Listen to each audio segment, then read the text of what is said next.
Welcome, everyone. Welcome to the BEwell talk. Today, we have a very interesting person to talk to us about critical thinking. So BEwell, the BEwell journey is about self-awareness and it's about growth. It's about discovering who you are. It's taking ownership for all your stuff. I don't want to say anything bad about that, but it's all your stuff. It's talking about change, the transformation that we'll go through. And at the end, it's the self-mastery that each one of us has to go through to continue learning and improving, because it doesn't finish just one step. This is a continuous journey. So let's start the introduction of what we're going to talk about today. Today is the power of critical thinking, navigating truth in the age of information overload. Can you trust what you see, hear, or read in an era where we are bombarded with information, misinformation, and AI-generated content? How can we separate fact from fiction? How do we evaluate the source, validity, and authenticity of the information we consume daily? So this is the conversation we're going to have today with Dr. Roy van den Brink-Budgen, a world-renowned expert in critical thinking, as we explore how logical reasoning, evaluation skills, and open-minded skepticism can empower us to think clearly and make better decisions in today's complex world. So we're going to explore the fundamentals of critical thinking, discerning truth from misinformation, AI and the information revolution, the psychology of belief, and some practical tools for everyday life. That's what it's all about. The BEwell is about empowering other people to take responsibility for their lives and step up and do things. So Roy, thank you for being here with us. Perhaps you can just give us some little bit of information how you and I came to be, how you came to be a critical thinking expert. Right. Well, thank you very much, Gary. Yes, that's you've presented the importance of this of the subject very clearly. I got my initial academic training in philosophy, so it was to do with reasoning, with logic. And about 40 years ago, I was working with Cambridge University Assessment, and we were charged with developing a critical thinking assessment. And so, yes, I got involved in how one would assess critical thinking. And from that, all sorts of things followed that I then went and worked in various schools and colleges, universities, both in the UK and in various countries in the world, especially Singapore, which have for many, many years seen its value, such that students, primary students onwards, have to be competent in critical thinking.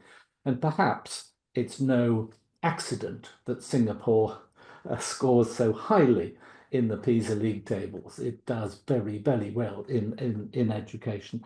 So in various countries, last year in Saudi Arabia, again this year in Singapore. So it's become something which I'm involved in assessment, in teaching, in training teachers, in producing materials.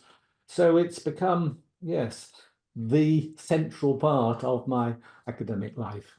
So why is it, I mean, we mentioned a few points before, but why is it so essential in today's world? Why is critical thinking so essential?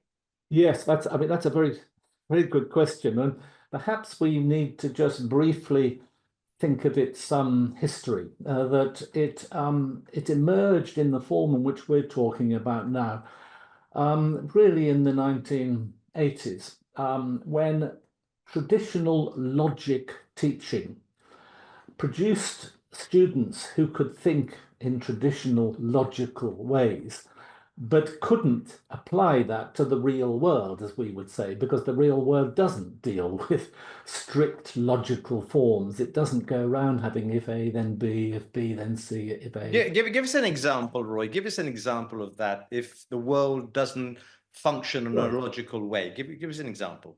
Yes, well, I mean, you've only got to read, say, open a newspaper today, or go on some site. But certainly in those days, it would have been, yes, there is a sustained, reasoned case for something in a in a newspaper or in a book or whatever.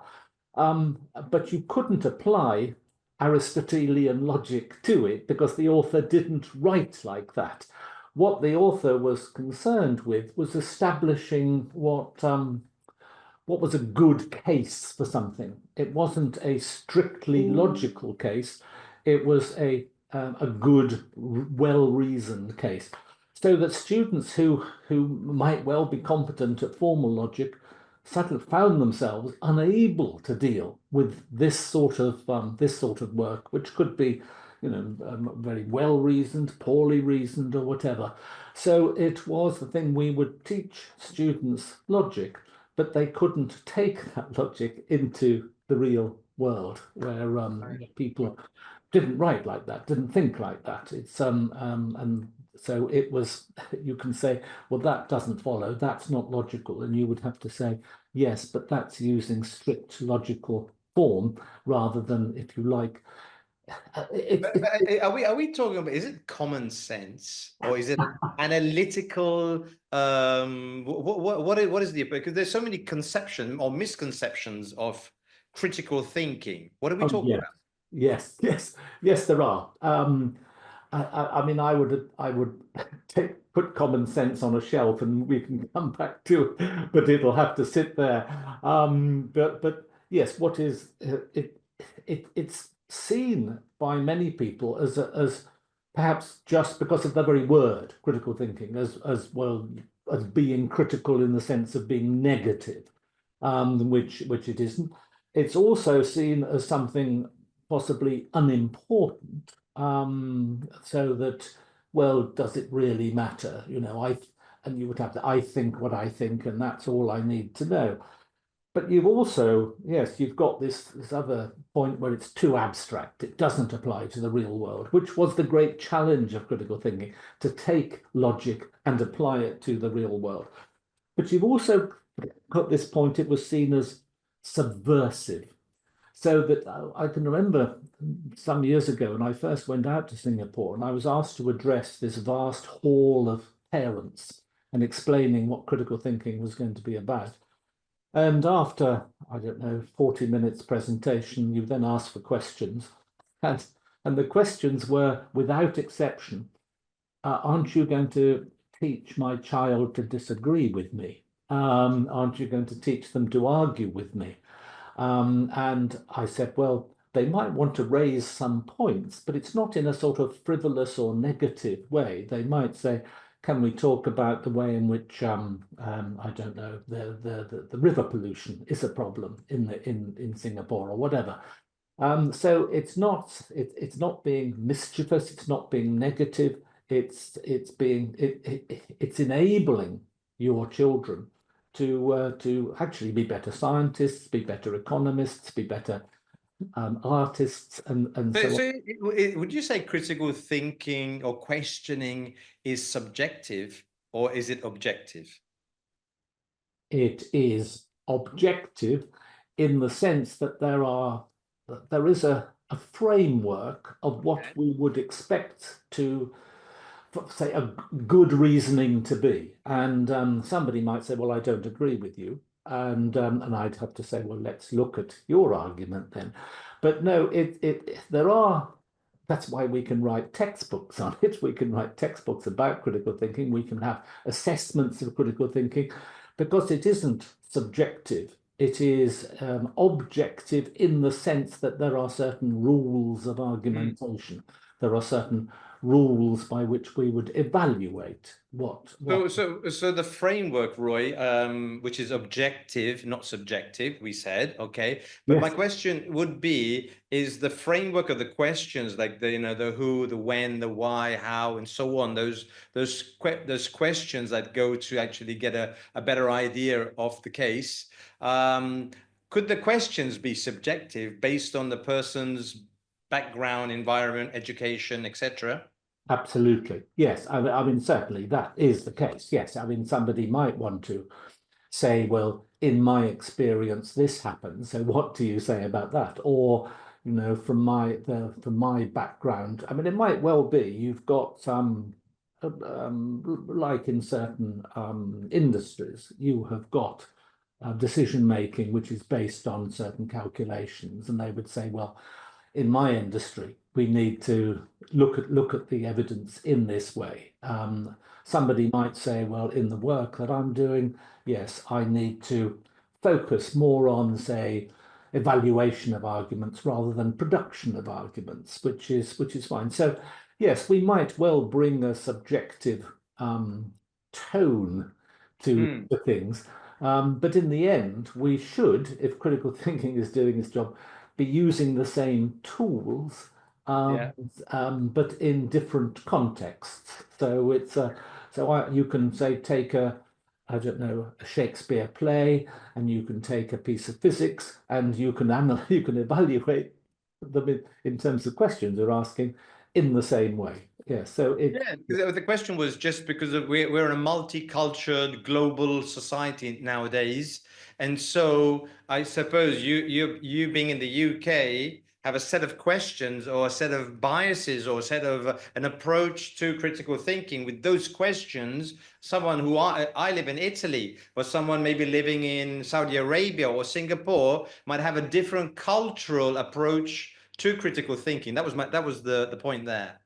No, you're absolutely right. I mean, yes, last year I did a lot of work in Saudi Arabia, and yes, you there are, if you like, certain areas where you might have to keep critical thinking in a box and say, well, we'll bring it out as and when we need it. But there are certain things you don't go around trampling on people's, sincerely held beliefs just because I might say, well, there's a certain logical issue there.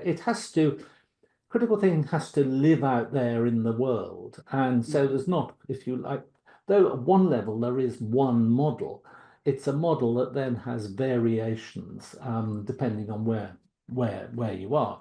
So how does one know how to be subtle in the approach to using critical thinking? Because you just mentioned that in Saudi Arabia, that maybe there was a point where you had to maybe just not go down that framework and say, okay, that's it. That's what you believe, and that's your statement or whatever. But so where does that come? How do we understand whether it's something that we should push on with, or is it something that's just accepted?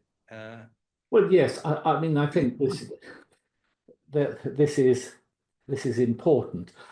I mean, I can give you a very small example because I was writing some assessments for gifted children in Saudi Arabia, and I got this passage that generated a question, and the passage was about the value of dance in developing children's cognition.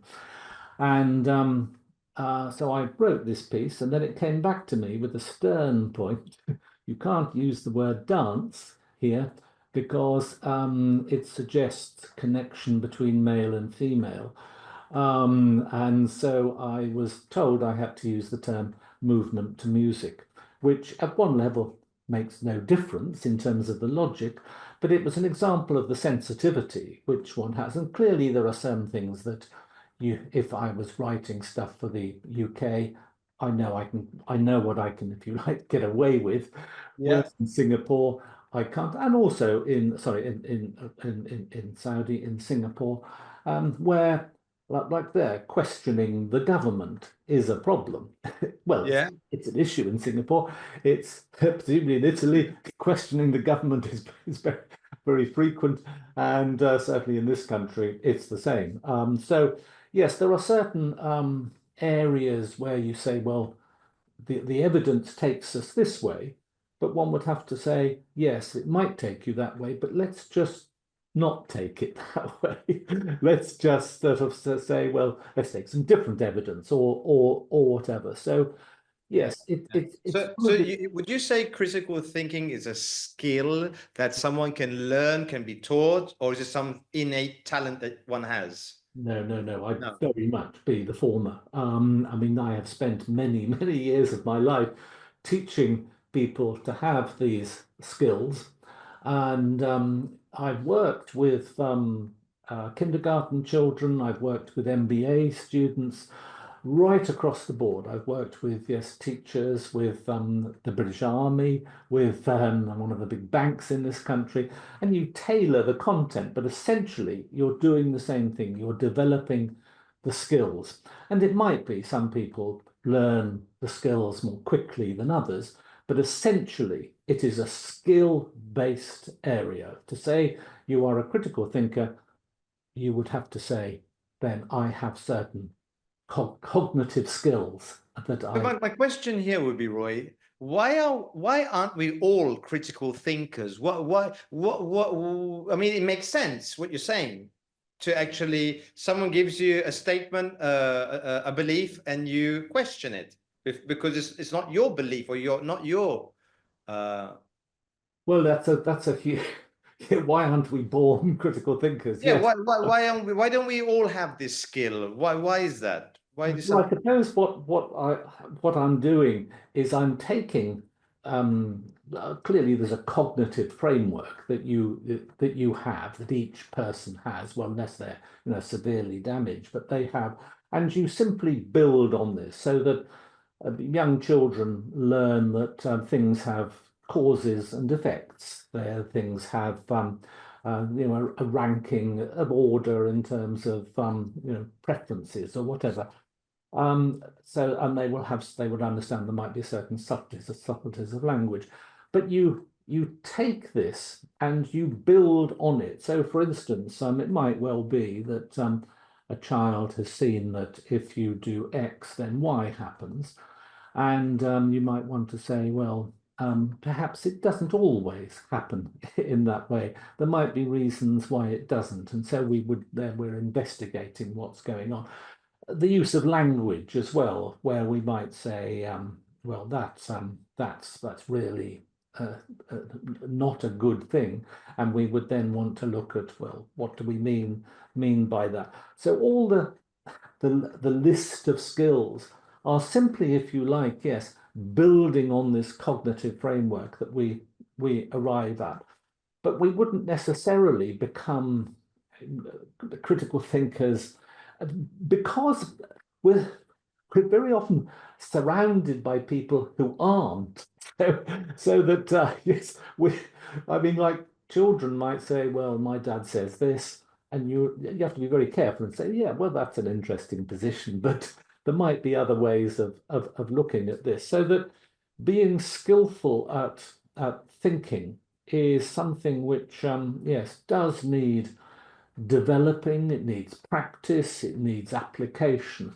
So that, yes, we are. I A think, question, because if someone continually questions my beliefs or my thoughts or my statements, um, when that happens, usually there's some sort of skepticism. It's like, you keep, why do you keep questioning everything I say? Why is it, where did you get that from? Who told you that? When did you hear about this? And why? And all that, I would be, I think I'd be put off by a conversation with a person like that. So my question is, are we talking about critical thinking is it skepticism? Is it being open-minded and accepting? Or should we be telling that person on the other side, listen, I'm using the critical thinking skill here now. Are you ready for this? Or how do we approach this? right. No, that's a good point, because critical thinkers have to live with others. Yes, that's right. And it's Exactly. You're not on the top of a mountain on your own, questioning everyone. No, you're down in the jungle and you're asking someone's just said to you, Italian people are drinking too much coffee. right. Okay, all right. And so you say, well, okay, well, that's interesting. And then we leave it as that. We either leave it as that or you start saying, No, okay, I would then say, well, you need to define for me what you mean by too much. Because yes, I mean there is too much, 5 cups a day. Is it? And so There might well be health issues if you drink more than 5 cups, which I think there is. There's evidence So, on. what is the approach for the people who are watching this video, Roy? How can they obviously, if I say this sentence, you just come in, what do you mean by too much? And is it too much in Italy or is it too much in the UK? I don't know. I just said Italian people are drinking too much coffee. Yes, So yes, yes. how can we approach this in a way that actually connects rather than disconnects us? Right. Well, I think, I mean, interestingly, along with the skills of critical thinking, there are also what we are normally called attributes or behaviors of the critical thinker. So the critical thinker isn't just a sort of unfeeling machine that goes out there saying, you can't say that, you can't say that. The critical thinker should also have these attributes, and these would include, and it's interesting you mentioned that one, being open-minded, trusting reason, being well informed, being inquisitive, being prudent in making judgments, that I won't just say, well, yeah, I have to think carefully about that. And being willing to reconsider. I think this is something which we often find difficult, that, oh, yes, I see now that wasn't a good position. I need to know more. Certainly, if somebody gives me some new evidence, then Yeah. I would have. So to be clear about issues, to be focused in inquiry, and to be persistent in seeking results. Now, all those are attributes of the critical thinker, and they're very difficult to live up to all the time because Yeah. because it's almost as if you never stop. And that's all right because evidence comes along, new evidence comes along, and you have to say, okay, I now need to rethink that position because it was based on evidence which wasn't which So was. when someone has this approach to questioning, critical thinking, analyzing, and so on, is it like coming from a superior position, with someone questioning what you've just said? Is it something that's only seen in leadership roles, or is it across the board? Yes, I mean, clearly you've raised an important point that there is a context where you have to take that into account. And I would have been in many meetings where, you think I'm going to, be gentle here because what that person has said was actually strictly illogical or whatever. And I've certainly been in meetings where I've been told, stop being such a critical thinker, even though that's what I was employed to be. So but the critical. So what would be the what would we see should we come across a critical thinker? I mean, you said stop being such a critical thinker, but what did they see to say that to you?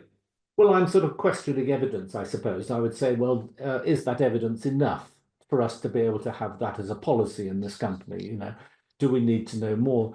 Are there different ways of looking at this? Are there different assumptions which we need to make here? I mean, this might have been a study which someone's quoting saying, well, this company did this, and I might say, well, yeah, but that company had a particular context where it worked and it might not work for us. So you have to be able to then, yes, gently, perhaps. It depends, on your status in the meeting. Yes, that it's no good being a critical thinker and then not using it. You sort of sit there with this skill. It would be like somebody who trained to be a professional footballer and thought, well, that's fine, but I'm never going to play football. It's it's But how can you avoid being the sore, the sore thumb in the room? Like, because as soon as oh my God, Roy's arrived. Oh, the critical thinker. So everyone's on their best behavior. No one's saying anything because they're afraid of you actually questioning, analyzing, and pushing them beyond. How can that approach be made in a way that's very diplomatic, let's say?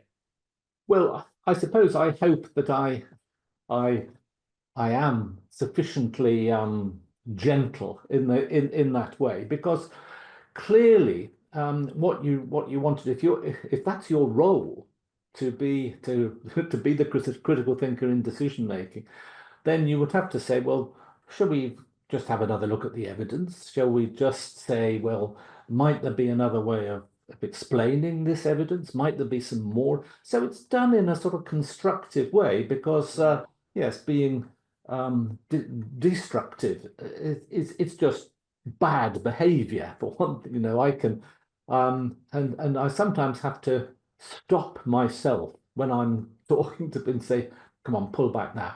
This because, you're being, if you like, an intellectual bully here, and that isn't right. Just because you have got, if you like, I don't know, sophisticated reasoning skills, doesn't mean to say you've got to push those in people's faces. So I think, I think knowing what is the goal, where are you trying to get to, and when is it time to stop? Because the question can continue and continue and continue until everyone's just so tired. No one's reasoning, no one's understanding exactly, because you're just going round and round in circles. So there must be a moment. So my question is, we said there's a framework to critical thinking. The question is, are there a set amount of questions per question word, like why? You can ask 3 or 4 questions of why and stop, or when, 2 or 3 questions of when and then stop. Is there, or is it just unlimited number of questions? I think it would depend on the context. It would depend on, what the the dialogue is about. Is it to have a look at some evidence and perhaps try to explain it? I mean, like, I can give you an example, which it was with some data analysts. I was working with some data analysts from an international bank, and I put up this this graph, or this table, which showed that from the 1890s onwards there was a significant correlation between the Dow Jones index and the Chinese horoscope. And you might say, well, you might expect that to be relevant now because the Chinese are dominant, one of the dominant partners in the international economy, but certainly not for the majority of the timescale, because they certainly weren't in the first half of the 20th century and much of the second half as well. So I gave it to them and said, so what might this mean? And they rather glibly just decided it was coincidence. And I said, well, yes, that's an answer. It could be a sustained coincidence, but perhaps there might be some other things as well. Why was it? Why is it such that you can tell what the Dow Jones index is likely to be if you've got the year of the tiger or the year of the goat or whatever? And they would say, well, no, it's not telling us anything. And I found that to be frustrating, and I had to pursue it because it might be coincidence, but it's not. It's just too intellectually lazy to say, because correlations can be coincidence, but sometimes they're not. There is a causal factor. And but could a reason be, Roy, that people are happy with the answer that they have and they don't want to be pushed into changing or accepting a different view on that topic? yeah, I'm sure you're right. Yes, it's almost as if, right, well, we've dealt with that one. It's coincidence, so we can move on to something else. Yeah, let's move on to something a little bit more exciting and but more. And you say, no, let's go back. And so, and really, what I'm doing there with that group is I'm saying, well, you're data analysts. It's what you earn your money doing. So analyze this data. And so I said, well, what more do you need to know? And it's that sort of thing where you can press it. And I think in the context, I was entitled to press it because, data analysts of an international bank should be interested in that sustained correlation. And they tried to come up with certain things. It could fit, say, the trade cycle, that the Chinese horoscope itself happened to correlate with the international trade cycle, which is fine. So I think if I was in a meeting with certain people and I just said, well, I've got an interesting thing here, and I showed them the same thing. And I'd expect them to say, okay, Roy, well, can we move on to other things? Yeah. Yeah, I So think you need to have some sort of collaboration. There has to be and there the open-minded, yes, yes, open-mindedness comes in as well, because it's to analyze the stuff, to try and make to get the best case possible. yes. With this now, internet, like we've got information coming out of our ears, we've got too much information. Yeah. What can we do to understand whether that information is credible or not credible? I mean, there's so much coming in. Like, my wife, we were sitting at the table, and she just say, "Oh, did you know that there was an elephant flying over Milano yesterday?" Really? I said, "Where did you get this information?" "Facebook." I said, "Oh, really?" So, Right. Yes, yes. I mean, you are. It's interesting that if you like, it's not it's not a new problem. It's a big problem now, bigger. I mean, if you go back to after the death of Julius Caesar, when Octavius was contesting things with Mark Antony, then he had certain coins produced which showed Mark Antony as a womanizer and a drinker. And people had these coins and thought, oh gosh, well, it must be right then.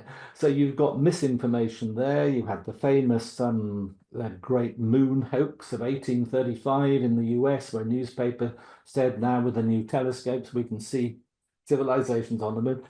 And people believed these things. They believed badly of Mark Antony, believed the great moon hoax, believed, say, the pictures of the Pentagon explosion in May 2023, and the Dow Jones index goes down. And so this is a familiar thing in the sense that we've had it for a very long time. But you're absolutely right. The vehicle for misinformation now is so vast, it's omnipresent. And so I would say you have to use the same skills as you would use faced with any piece of information. You would want to look to see, well, how credible is this?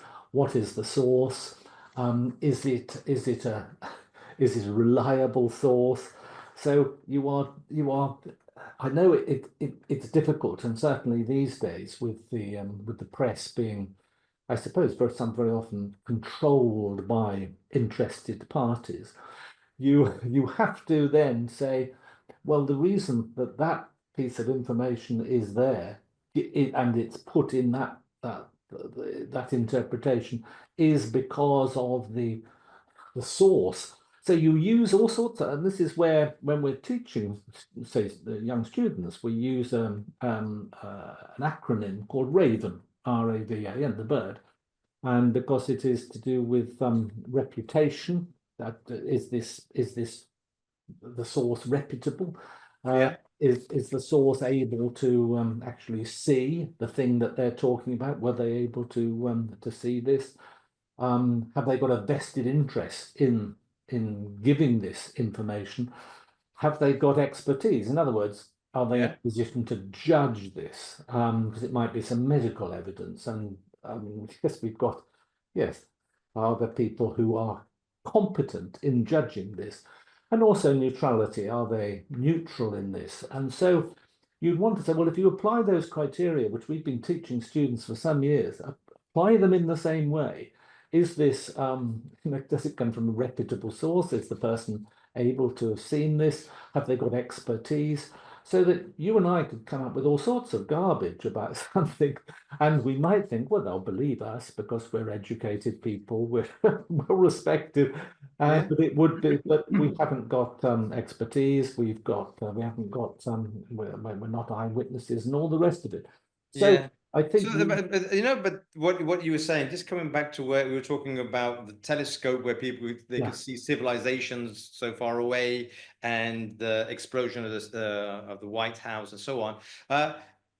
Are there some sort? Are we looking? Are we open to that kind of information? Are people open to that kind of information, and so they're willing to actually believe it without questioning? Is like, So if someone says to me, "Oh, I saw an alien," there are people who believe in aliens, seriously. And I think, wow, you believe, have you ever seen one? No, no, no. I believe that aliens exist, and they're willing and they're open to statements around that. Yes. Yes, I mean, what you've got there, and clearly one would say, well, it might well be that they do. But we haven't got any direct evidence of them. They would say, well, yes, I've seen, somebody has said they were, transported in a spaceship and they're dropped back, so, and all the rest of it. And say, well, yes, but you might have explanations for that. They might well, to put it bluntly, be lying. They might well. I mean, there is a very famous case in this country. Somebody who, yes, claimed to have been abducted, and there was, if you like, circumstantial evidence of something that had happened in this forest, and he swore until his dying day that Wow. that he had been. He died actually only about last year, I think, and so. I mean, I can use him as an example, because I would say, well, everything, because he wasn't, he would claim to be an eyewitness. He would claim there was evidence that he had, for instance, his trousers were all burned and all the rest of it. Yeah. So you can take this, but I would still say there's probably another explanation for that.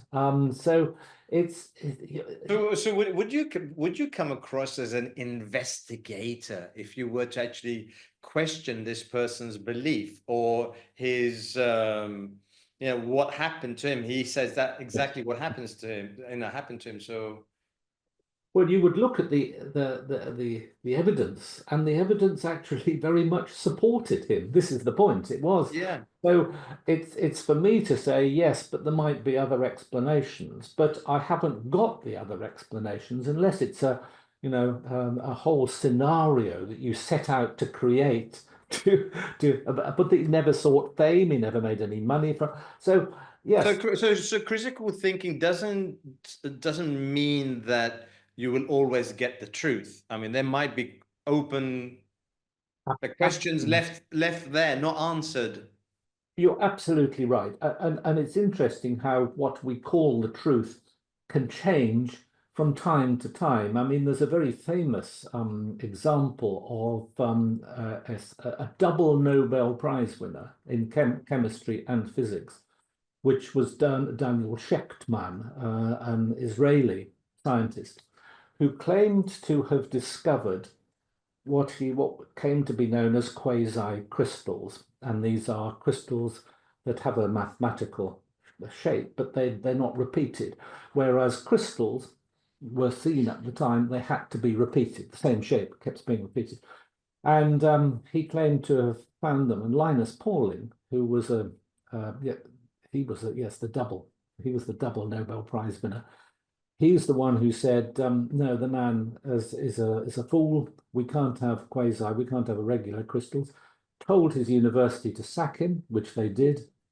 And it was only some time later that these irregular crystals were indeed found. So Linus Pauling, who you'd accept, you think, gosh, double Nobel Prize winner, we'll take this. And you've got then Daniel Shechtman, yes, who ended up getting the Nobel Prize for chemistry for the discovery of this. So at one point you'd say, up until Shechtman discovered these, there are no such things as irregular crystals. They don't exist. After him, or sometime after him, yes, they do exist. So the truth changes. And so it could be what we hold on to is actually not the case. But all we'd have to say is, well, the evidence at the moment points to that being the case. And we can't, it's like like in physics, we have so much that is changing all the time. We now have Einstein who's. Listen, talking about changing, we wanted to just also look at the AI and its the revolution and its impact, because you're talking about AI as in an enhancement to human technology or human perspective. So the question is, how do you see that? How do you see AI as helping humans have a more broader perspective on critical thinking? Well, I've got 2 points there. I think there was it's becoming, what you're talking about is becoming a massive issue then, a very current issue. But there was a study published last month, which had the title "Using AI Tools like ChatGPT Can Reduce Critical Thinking Skills." And what this showed was that people who used ChatGPT in order to produce material admitted they didn't use much critical thinking, so they just accepted it, even when it was shown to be, well, this doesn't actually follow, does it? This doesn't actually work. So that there was this worry there that if you're handing things over to AI, that it's going to make mistakes. And in responding to that study, there's So just a question there, Roy. So would the approach be in this way, like I do my critical thinking, my analytics of a situation, I get that information on my own, human generated, I take that, I put it into ChatGPT and say, okay, this is what I've come up with based on what I know and the questioning, critical thinking and the framework and so on. What more can you look at? What can you see? Would that be some sort of approach? No, I think that there's value in that. I mean, clearly there's lots of examples where AI has, for instance, found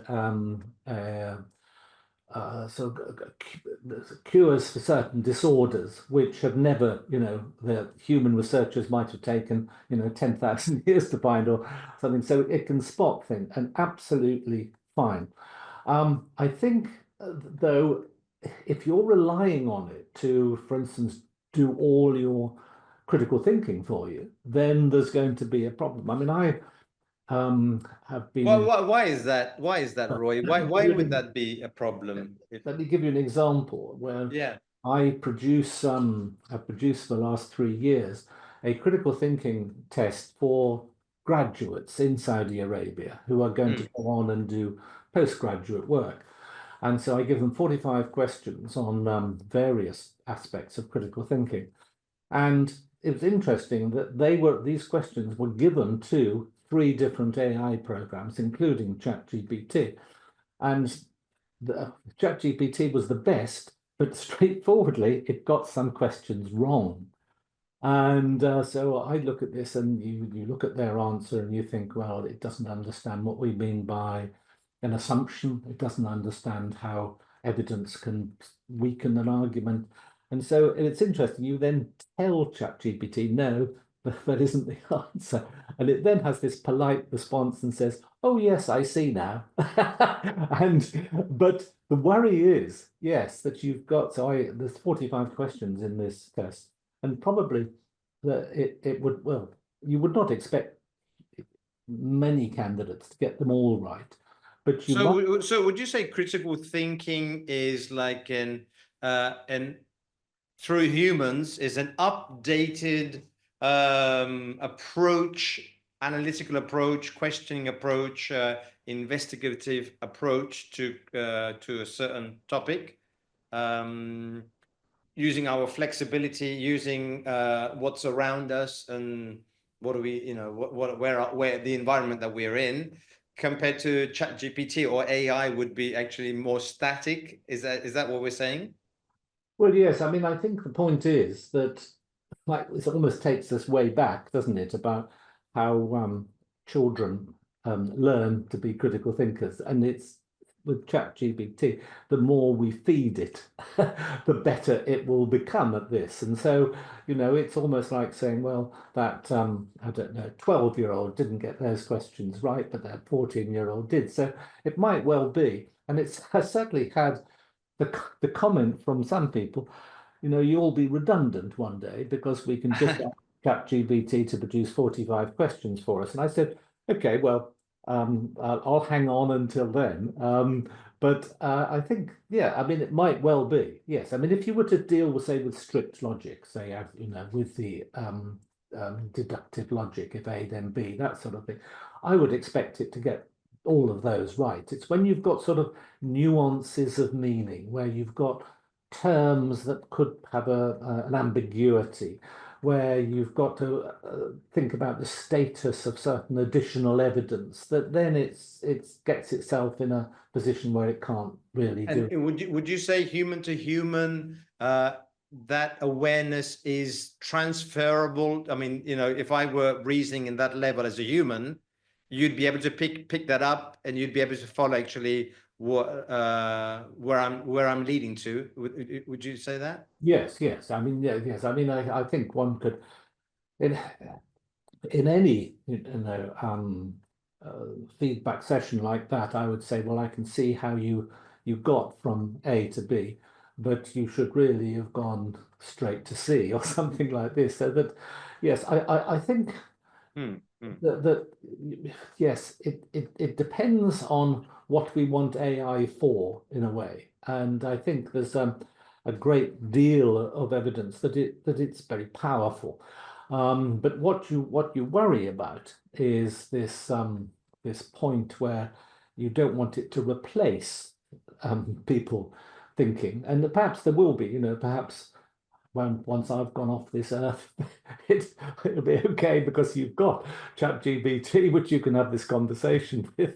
No, but you know, I was reflecting the other day on AI, Roy, and it was like they say that you can train your AI Yeah, by feeding it information, and the yeah, more information it gets about you, the more it knows about you, from your health, the relationship, your habits, your routines, your thoughts, and so on. I agree with that. But my question was, and I questioned myself on this point. I said, so at a certain point, I will have an alter ego Gary. So I'll have Gary, and yeah, I'll have the AI Gary. yeah, yeah. Okay.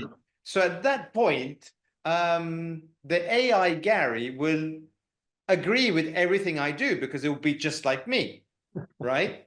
Because it won't contradict me. I No, mean, for me to grow and for me to have a different perspective on what's in front of me, because I can't ask ChatGPT, say, hey, hey Gary, whatever, I'm here, I'm in front, and Roy's just said to me that I don't know, British people are investing more money, investing money in Italian wine, right. for example. And that's what Roy just said to me. And I said, well, do you think that's you know, is he credible? Should we believe him or what? But AI would be thinking just like me. It wouldn't be thinking differently to me. Yeah. Well, So I that think AI, that's a limit there. yeah, that AI would have to say, I don't know, because you haven't fed it that sort of other information about the world. If you had, you put sort of, you know, European wine consumption over the last so many years, you put that in, you just put it in without you looking at it, then the AI Gary would say, ah, looking at it's Yeah. actually right, or it's wrong, or whatever. So I think Mm, mm. this is it. I mean, in a very real sense, it depends what you feed into the system. Yeah.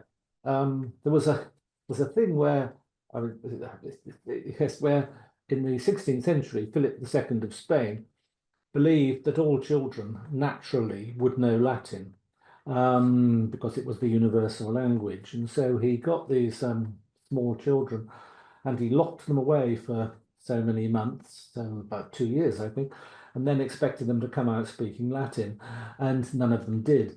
And that's because the Latin hadn't been fed in. So it's like your AI Gary. Right. They're only as good as the information that you are. That if it's just a replica of you, then it won't know these things. So Yeah. it yes, critical thinking is always having to accommodate new knowledge, new information, because I can't say, I mean, it might be like my correlation between Chinese zodiac and Dow Jones index. You know, the last 5 years have shown that the correlation isn't there. And I'd have to say, okay, well, I won't use that exercise again or whatever. So that the world moves on, different interpretations, different explanations. And so clearly, yes, I mean, look, if you take, for instance, the great Aristotle, the great logician, quite straightforwardly, he was wrong about some things. His logic was okay, but he was wrong about many aspects of the world. So I think this is it. Critical thinking is this wonderful combination then and I'll use the word, yes, skillful thinking Hmm. combined with knowledge which is reliable, which we take to be reliable, and put that together, and you've got then powerful arguments that can be generated, so that this isn't in itself a solution to the big question you're asking, which is how do we deal with AI then? But I think, yes, we have to ensure that AI, well, doesn't at the moment replace our thinking, and that it has got sufficient, not just thinking skills, but it's got an ability to question information. So just as we, Yeah. I think the word that's coming to me as we're talking here is the agility or the flexibility yeah, of yeah, that you and I could have as a human in a conversation, able to move it around and prompt different questions in different situations. yes. Uh, Whether AI will get to that, we don't know.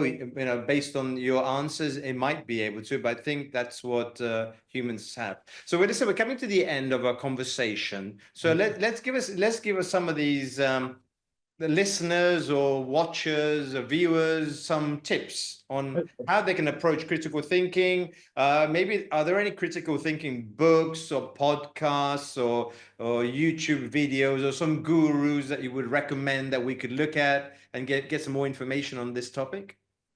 Um, that's That's interesting. I mean, since I first wrote my first books, which would have been some time ago, then So where could someone get your books, Roy? Just they're on Amazon if people want them. okay. They should all be available there. Yes, I mean, there are lots of books on critical thinking now.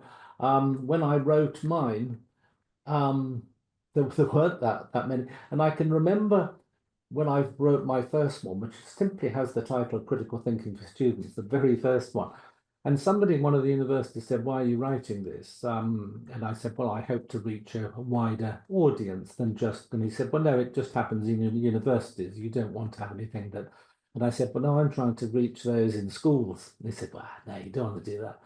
And it's interesting that it's sold exceptionally well, and it's always my claim to fame. I was actually at one point second on the Amazon bestseller list, never first, but second. It was Wow. very popular in its time. They're still there. There's quite a few still there.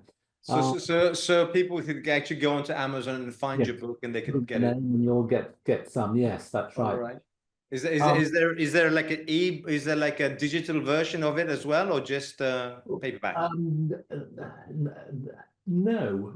What there is, and if people want to look at the my website, which you can give details of, yes, there is an online course that people can Okay.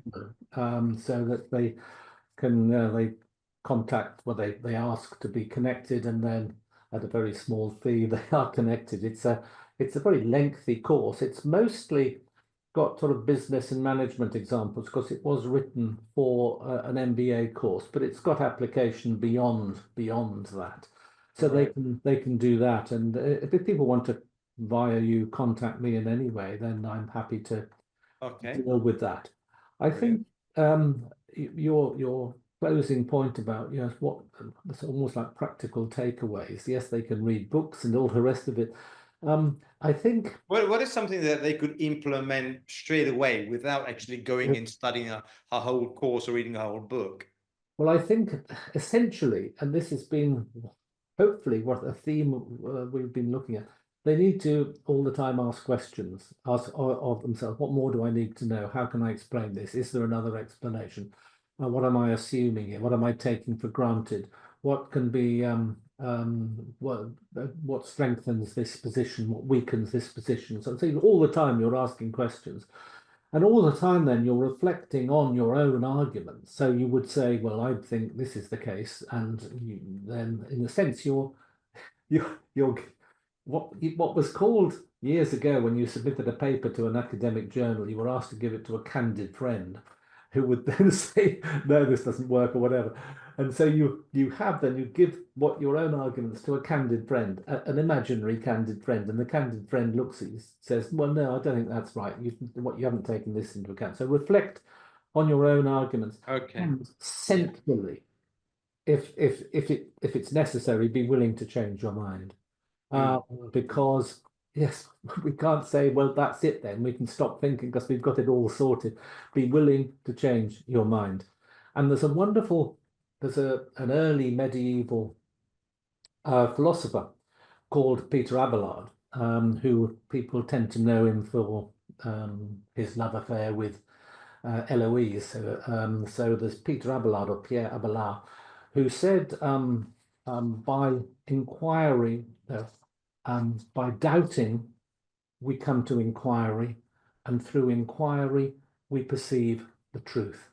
And so there is this thing where all the time we're doubting, is that right? How else can I put it? Do I need more evidence? We come to inquiry, okay, I'll find out more. And through inquiry, we perceive the truth.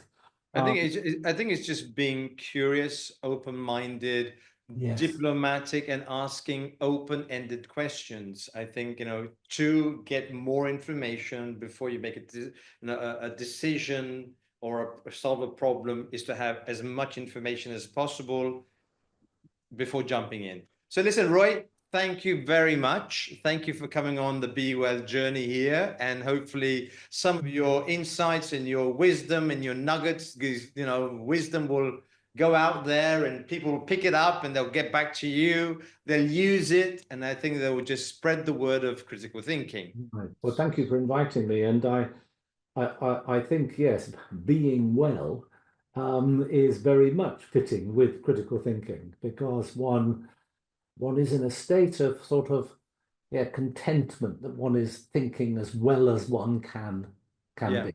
And so I think it's what you're doing is important, being well. And we know that people with positive emotions think better anyway. Yeah, definitely. Once you start actually observing yourself and asking yourself questions, because you start there, and then then you realize there are many doubts, there are many dark areas around you. Then you start to actually make the effort to put light there and study and go in that direction. So that's what the BEwell is all about. So thanks again. Thanks for coming along. Thank you very much, Gary. It's been real delight. Right. Thank you, Roy. Thank you very much. Thank you.